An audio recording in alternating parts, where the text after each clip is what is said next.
वर्धमान नामक शहर में एक बहुत ही कुशल व्यापारी रहता था। राजा को उसकी क्षमताओं के बारे में पता था और इसीलिए उसने उसे राज्य का प्रशासक बना दिया।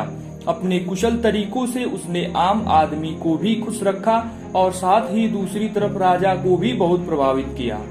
कुछ दिनों बाद व्यापारी ने अपने लड़की का विवाह तय किया। इस उपलक्ष्य में उसने एक बहुत बड़े भोज का आयोजन किया। इस भोज में उसने राज परिवार से लेकर प्रजा सभी को आमंत्रित किया।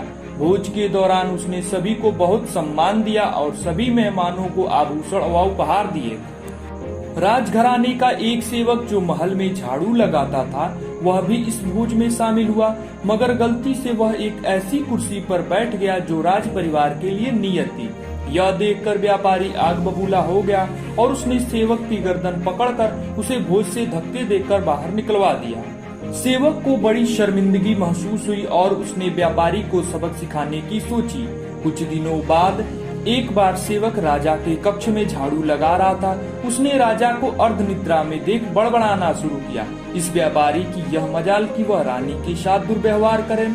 यह सुन राजा अपने बिस्तर से कूद पड़ा और उसने सेवक से पूछा, क्या यह वाकई सच है?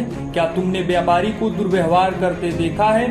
सेवक ने तुरंत राजा के चरण पकड़े और बोला, मुझे माफ कीजिए, मैं पूरी रात जुआ खेलता रहा और सो न सका, इसलिए नींद में कुछ भी बड़बड़ा रहा हूँ।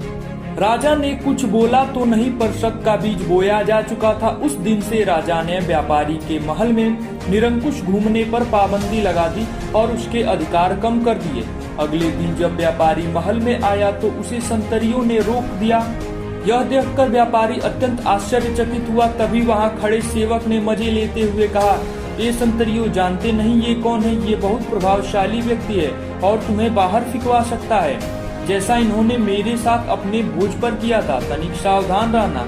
यह सुनते ही व्यापारी को सारा माजरा समझ में आ गया। कुछ दिनों के बाद उसने सेवक को अपने घर बुलाया और उसकी खूब आवाभगत की और उसे उपहार भी दिए। फिर उसने बड़ी विनम्रता से उस भोज वाले दिन के लिए क्षमा मांगते हुए कहा, जो भी किया गलत किया।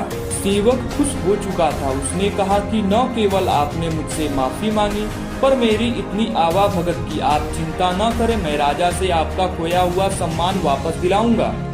यह कहकर वह राजा के पास जाकर सारी बातें बता देता है और राजा व्यापारी को माफ कर देता है। ये कहानी आपको कैसी लगी कमेंट सेक्शन में जरूर बताइएगा और इसी प्रकार की हिंदी कहानियों के लिए चैनल को सब्सक्राइब जरूर कीजिएगा।